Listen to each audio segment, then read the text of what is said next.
J'espère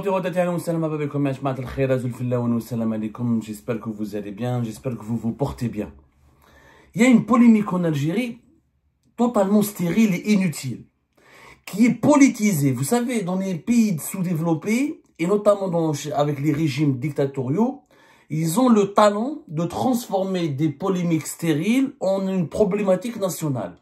Et dans ces pays-là, les dirigeants de ces pays-là essaient de nous faire croire que ces polémiques qui n'ont pas lieu d'être ont un enjeu important pour la population et ça a un enjeu important pour le développement du pays, que c'est un acte de révolutionnaire, de dépasser ou de résister à ces polémiques-là, alors que ces polémiques sont totalement stériles. Parce que elles n'ont pas lieu d'être. Il y a des évidences dans la vie. Il y a des évidences, il y a des acquis. Aujourd'hui, le développement moderne, le développement du monde, l'évolution de l'humanité telle que nous la connaissons aujourd'hui, telle que nous la connaissons depuis de nombreuses années, nous dicte un certain nombre d'obligations. C'est comme si demain on va faire une polémique. Ah, est-ce qu'Internet elle est utile? Ça c'est pas une polémique. Et on va faire une polémique sur Internet. Mais il faut être vraiment malade mental pour dire qu'Internet elle est utile ou pas. Tout le monde sait qu'Internet elle est utile. C'est comme si tu me dis est-ce que l'électricité elle est utile? Ah, je préfère vivre à la bougie. Ah, avant Internet, le monde était plus charmant. Oui, mais le monde aujourd'hui, sans Internet, on peut pas vivre. On peut pas apprendre, on peut pas travailler, on peut pas soigner, on peut pas faire d'économie, on peut pas créer des richesses sans Internet. Et ben, c'est la même chose sur la place de la langue anglaise. En Algérie, aujourd'hui, il y a un courant anti-francophobe, anti-français, qui essaie de nous faire croire que l'Algérie, elle est trop dépendante du français. Ce qui est d'ailleurs pas vrai. Je vais le démontrer plus tard. Et donc aujourd'hui, l'Algérie est en train de s'émanciper du français en adoptant l'anglais. Et que c'est un acte révolutionnaire de la part de l'Algérie d'aller vers l'anglais. Et que grâce à l'anglais, l'Algérie va se développer, va devenir extrêmement développée, etc. Et tout le reste, si l'Algérie était sous-développée pendant des années, c'est à cause du français. Soyons sérieux. C'est ce que moi j'appelle de l'absurdité, de la débilité, ce qui est d'ailleurs totalement faux pour une raison simple. D'abord, il n'y a pas de polémique là-dessus encore une fois. Il est tout à fait normal que dans l'enseignement de certaines matières et de certaines disciplines, notamment les disciplines scientifiques, etc., il faut aller vers l'anglais. C'est une évidence. L'anglais aujourd'hui, c'est la langue universelle. La langue numéro 1, notamment la langue des innovations technologiques et du progrès scientifique. Personne ne pourra dire le contraire. Ni l'arabe, ni le français, ni l'allemand, ni l'espagnol n'arrivent à rivaliser avec l'anglais. Instaurer l'enseignement en anglais est une évidence vers laquelle l'Algérie doit aller, et elle est d'ailleurs en retard. Maintenant, est-ce que l'enseignement de l'anglais est opposé ou quelque chose qui doit se faire au détriment de l'enseignement en français? Je vous raconte cette anecdote, je vous raconte ce sujet parce que Abdelmajid Tebboune, quand il a été à Béchar le 24 avril dernier, ça fait de cela 4 jours, il a visité, vous avez bien vu qu'à Béchar, l'État algérien, le président Abdelmajid Tebboune a inauguré le nouveau siège de la faculté de médecine de Béchar. Et lors de l'inauguration, la visite de les locaux de la nouvelle faculté de médecine de Béchar, Abdelmajid Tebboune s'est entretenu avec des étudiants et des enseignants.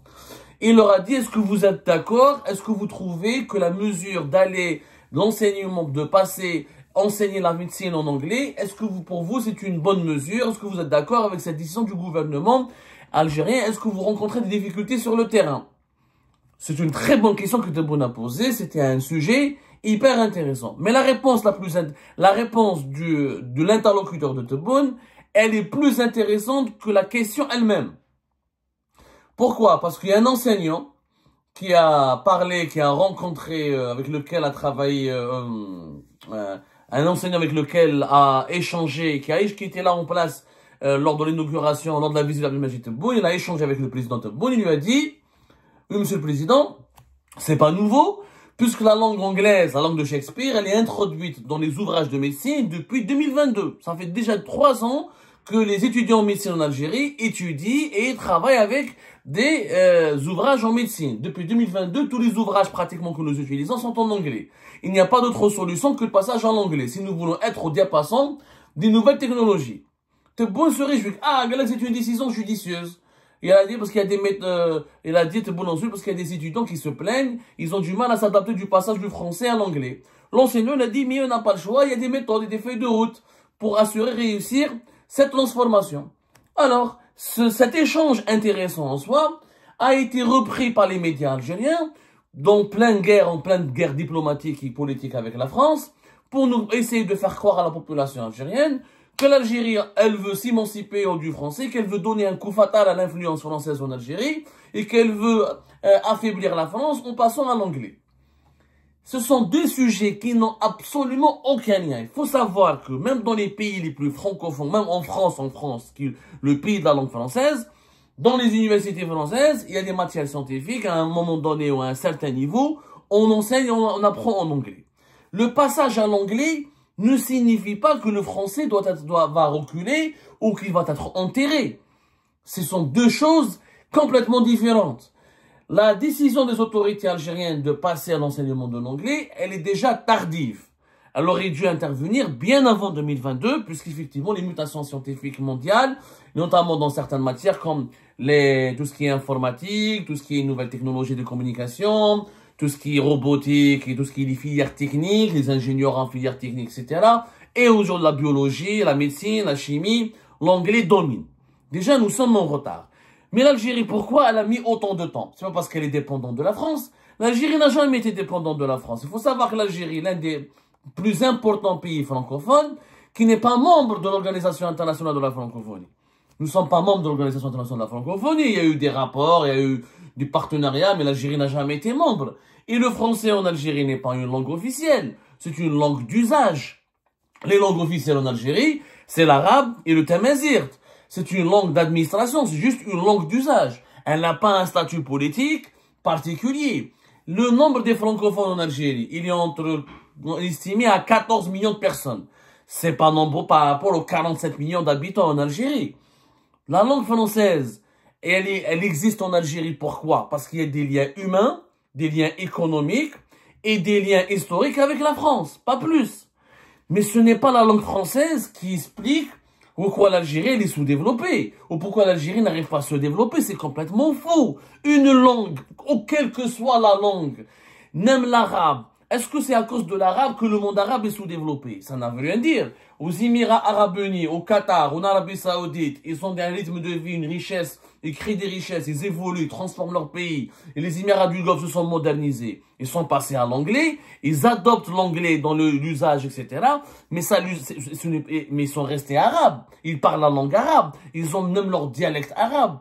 Ils se réveillent pas le matin en disant good morning, ils vont pas aller la nuit pour dire good night, etc. C'est pas vrai. Ils ont réussi à se développer, les pays du Golfe, parce qu'ils ont adopté les modèles de développement anglo-saxon et les politiques efficaces du monde venant des États-Unis d'Amérique et du monde anglo-saxon.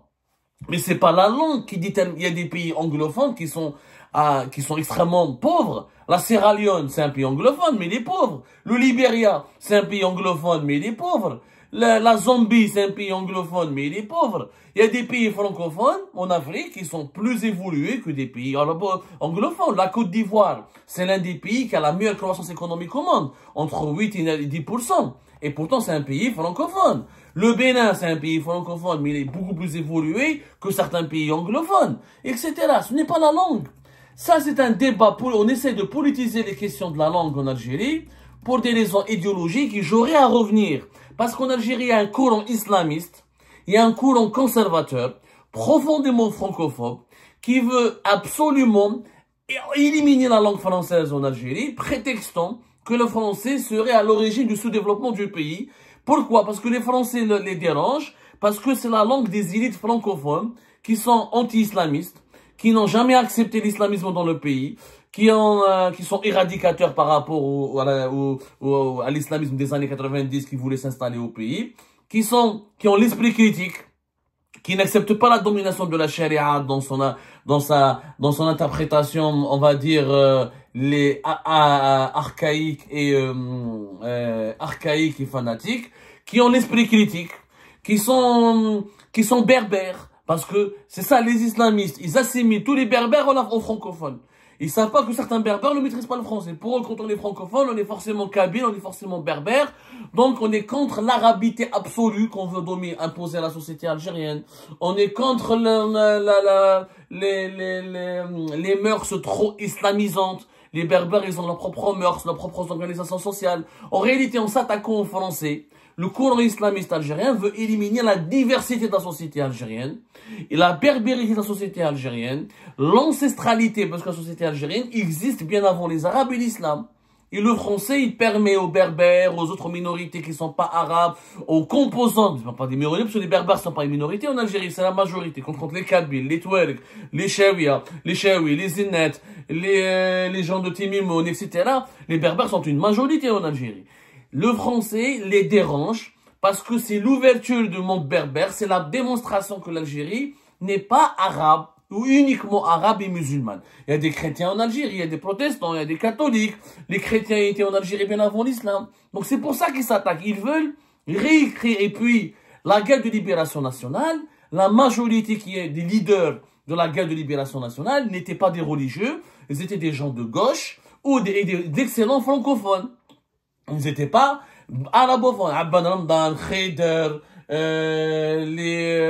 l'Arbi Ben Mehdi, tout ça. Ce sont d'excellents francophones et qui ont joué un rôle important dans le mouvement de libération nationale. Quant au mouvement islamiste, les mouvements religieux ou le mouvement conservateur lié comment on appelle ça, à la tendance des ulama al-muslimin, ils n'étaient pas pour la révolution, n'ont pas joué un rôle important pour la révolution. Et ça, on racontera cette histoire un jour avec beaucoup plus de précision, beaucoup plus de dates, parce que là, on ne peut pas tout dire dans une seule émission. C'est pour vous dire que le combat contre le français en Algérie, il est complètement idéologique, il est politique. Et il n'est même pas orienté contre la France, il est orienté contre les élites francophones algériennes, parce que les élites francophones algériennes dérangent ce courant islamiste conservateur qui veut s'emparer du pouvoir, et ce sont les élites francophones qui ont empêché les islamistes d'aller au pouvoir en Algérie, qui ont empêché l'Algérie de devenir une république islamique, et qui ont empêché l'Algérie d'être un pays conservateur extrêmement fermé sur lui-même, parce que ce sont les élites francophones qui sont attachées à un certain mode de vie, et à une certaine liberté, et à une certaine liberté publique et individuelle. Donc, on s'attaque aux Français pour s'attaquer aux élites algériennes. Sauf que le français n'explique pas le développement du pays. La langue n'a rien... C'est le développement d'un pays. Il dépend de la gouvernance, il dépend du modèle économique, il dépend du niveau de l'éducation, du niveau de la santé, de la qualité de la main-d'œuvre. Ça, c'est pas la langue. Il y a beaucoup de pays francophones qui arrivent à évoluer. Allez-y voir le bilan de la Côte d'Ivoire. C'est un pays extrêmement dynamique. Beaucoup de pays en Afrique francophone font mieux que certains pays anglophones. Il y a certains grands pays anglophones comme le Nigeria, etc., ou l'Afrique du Sud qui sont plus riches que les pays francophones, mais il y a beaucoup de pays anglophones qui sont pauvres et qui sont en crise. Donc il faut arrêter de mélanger les sujets et de politiser des sujets qui sont techniques et qui sont purement économiques. Le développement est d'abord économique avant d'être politique. Ce sont les performances économiques qui font le développement d'un pays. En économie, c'est pas l'usage de la langue qui compte. C'est les processus de bonne gouvernance et la bonne gestion des investissements et d'autres paramètres liés au marché et à la qualité de la main-d'œuvre, encore une fois. Maintenant, l'Algérie doit aller vers l'anglais. Il faut aller faire, bien sûr qu'il faut le faire aller vers l'anglais. Mais l'anglais, on en parle depuis des années, mais rien n'a été fait. Il y a beaucoup de populisme autour de la question de l'enseignement de la langue anglaise. Il faut savoir les chiffres en Algérie, il faut connaître les chiffres. Nous avons 10,5 millions d'élèves. Nous avons chaque année entre pratiquement 300 à 400 000 élèves, nouveaux élèves qui intègrent l'école algérienne, grâce à la croissance démographique algérienne. Nous avons 500 000 enseignants et quelques, presque 505 000 enseignants. Nous avons plus de 28 000 écoles. Nous avons presque 20 000 écoles primaires. Vous pensez que le français est bien enseigné en Algérie? Le recul de la langue française, pourquoi elle prospère en Algérie encore? Pourquoi elle subsiste? Pourquoi elle arrive à exister? Parce qu'il y a beaucoup d'immigrés algériens en France. C'est la première communauté algérienne en France. La première communauté étrangère algérienne à l'étranger. La première communauté algérienne à l'étranger, elle est en France. Il y a encore un usage familial du français. Il y a encore des écoles privées qui enseignent le français. Il y a encore les médias francophones. Et comme il y a beaucoup d'Algériens et d'Algériens qui ont un lien personnel, qui veulent aller en France étudier, etc., et se soigner, etc., le français existe. Mais le niveau de la langue française dans les écoles algériennes, il est de plus en plus en recul. Déjà, le français est en recul depuis des années. Allez voir la maîtrise de la langue française au sein des écoles algériennes, elle est catastrophique. Le français, en fait, il est parlé que dans certaines grandes villes et en Kabylie. En Kabylie, pour des raisons, encore une fois, démographiques, parce qu'il y a beaucoup c'est la Kabylie, c'est la région qui compte le plus de migrants algériens en France.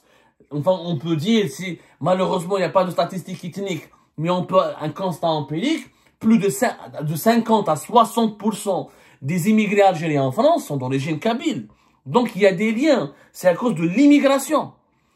Dans les grandes villes, mis à part Oran, Alger, Constantine, vous sortez des grandes villes à l'intérieur du pays, l'usage du français, c'est en recul. Pour croiser un francophone à Ouargla, ou la Djelfa, ou la Saïda, ou à Thiert, ou ailleurs, ils se comptent sur le bout des doigts d'une main. Donc le français est déjà en recul. Le français a reculé. Est-ce que l'Algérie pour autant s'est développée? Pas du tout.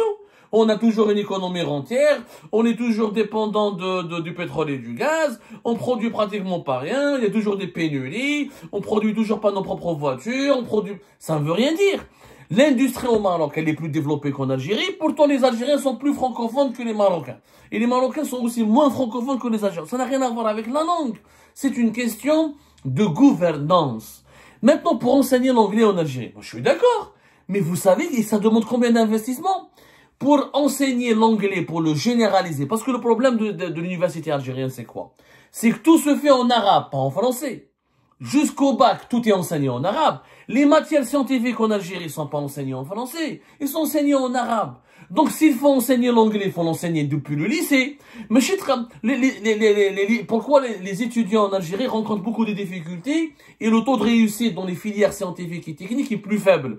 Et que nous avons malheureusement, les statistiques le disent, en presque 60% des étudiants algériens sont dans les filières littéraires. Et selon plusieurs prévisions d'experts que j'ai consultés, ils croient que l'université algérienne, si ça continue comme ça, à cause de l'usage, de la domination de la langue arabe, on va avoir 70% de nos étudiants sont dans les filières sciences humaines et littéraires. Pourquoi? Parce qu'ils étudient toute leur vie en arabe. Quand ils vont à l'université, on leur demande d'apprendre l'anglais et de lire les livres en anglais. Parce que ça n'intervient pas, durant toute du collège jusqu'au lycée, tu lui as pas donné une base dans les langues étrangères, ni en anglais, ni en français, ni en langue étrangère. Il y a beaucoup d'étudiants qui arrivent, même quand c'est enseigné en français, ils maîtrisent pas le français. Ils maîtrisent ni les français, ni l'anglais. Faut dire qu'aujourd'hui, à cause de la domination outrageante de la langue arabe et du manque d'enseignants, à la fois le nombre d'enseignants en langue étrangère, que ce soit en français ou en anglais, et le manque d'enseignants de qualité, que ce soit en français, en anglais, ou là, en allemand, ou toutes les langues étrangères. On a une génération de purs arabophones. Quand ils arrivent à l'université, ils ne maîtrisent rien dans les langues internationales pour étudier les filières scientifiques et techniques. C'est pour ça que les étudiants rencontrent des difficultés. En français, ce que Tebboune ne veut pas dire, la vérité c'est quoi? C'est que même si on laisse la médecine en français, les étudiants algériens rencontrent des difficultés. Parce que tout l'enseignement, tout se fait en arabe. La place des langues étrangères dans le système éducatif algérien est extrêmement faible. Pour réussir l'apprentissage des technologies modernes et des sciences modernes en anglais, à l'université, il faut que déjà les élèves algériens soient anglophones depuis le collège ou depuis le lycée. Ce qui signifie quoi? Augmenter le temps d'enseignement des langues étrangères comme l'anglais et avoir des enseignants. Sur les 500 000 et quelques enseignants, combien d'entre eux maîtrisent l'anglais? Faites une enquête sur le terrain, vous allez voir une minorité extrême.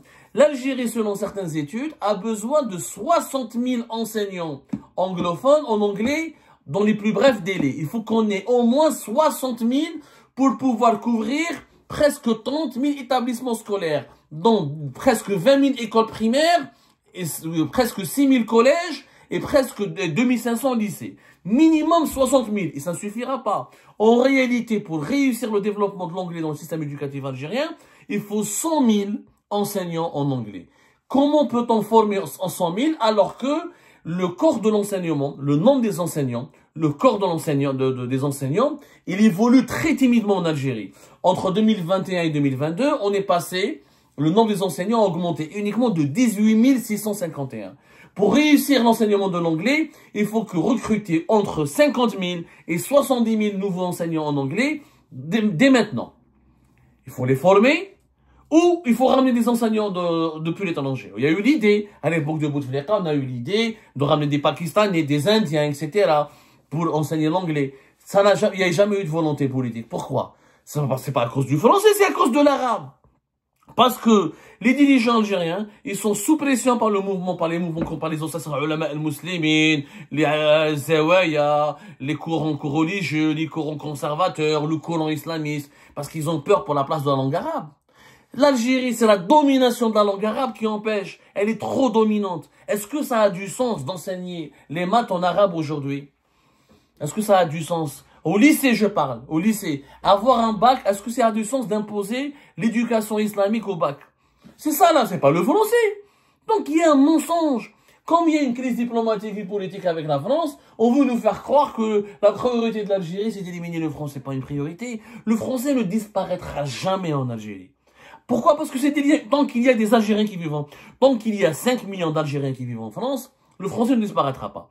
Pour que la France disparaisse, il faudrait que les Algériens quittent, tous les Algériens quittent la France, ce qui n'est pas possible, parce qu'il y a au moins 2,5 millions d'Algériens qui sont nés en France, c'est des binationaux, ils sont vécus en France, c'est des enfants de première et de deuxième génération et de la troisième génération, donc ils sont autant français qu'algériens, et qui ont des liens importants avec l'Algérie.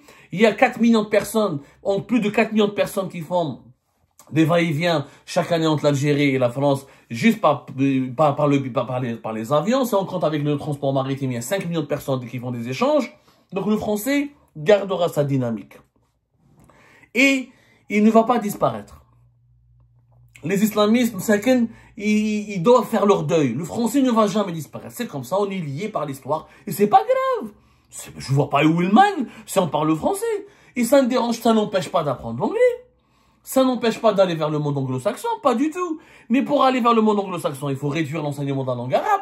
C'est pas en réduisant l'enseignement du français qui est déjà en recul qu'on va aller vers l'anglais.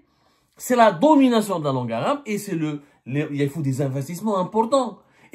On n'est pas capable de former 50 000, 60 000 dans les 2-3 prochaines années enseignants en anglais. Donc, on fait des contrats avec des Népalais, des Pakistanais, des Indiens, le temps de former nos propres enseignants. Sinon, on va jamais réussir à se doter d'une classe universitaire très bonne, maîtrisant parfaitement l'anglais. Il y a des cas précis, il y a un nombre limité d'étudiants algériens qui maîtrisent l'anglais. Moi, je parle de former des milliers d'ingénieurs, parce que l'Algérie, pour son développement, elle a besoin de former des milliers de médecins, des milliers d'ingénieurs, des milliers de biologistes, des milliers de chimistes. Ne me dites pas quelques dizaines de personnes parlent bien anglais, ce n'est pas suffisant. Et encore, quand on les forme, il faudra qu'ils restent en Algérie. La majorité des diplômés algériens partout, ils partent d'abord en France, ensuite au Canada, dans les pays francophones. Donc, le français leur est toujours utile. Il faut arrêter de faire de l'idéologie quand on parle des questions de développement. La langue n'a rien à voir. N'a strictement rien à voir. Dans les pays asiatiques, ils ont gardé leur langue nationale et ça les a pas empêchés de devenir des tigres des grands pays. En Chine, ils parlent pas tous anglais. Ça n'empêche pas de faire de la Chine aujourd'hui le rival des États-Unis d'Amérique. Il faut arrêter de mentir. L'ouverture vers l'anglais, elle est nécessaire, elle est vitale, mais elle peut se faire totalement et simultanément tout en continuant à parler français. Le problème de l'Algérie, c'est encore une fois la domination extrêmement forte de l'arabe, notamment au lycée et dans les enseignements des sciences et des filières techniques. C'est ça le problème. Le français ne constitue pas un problème.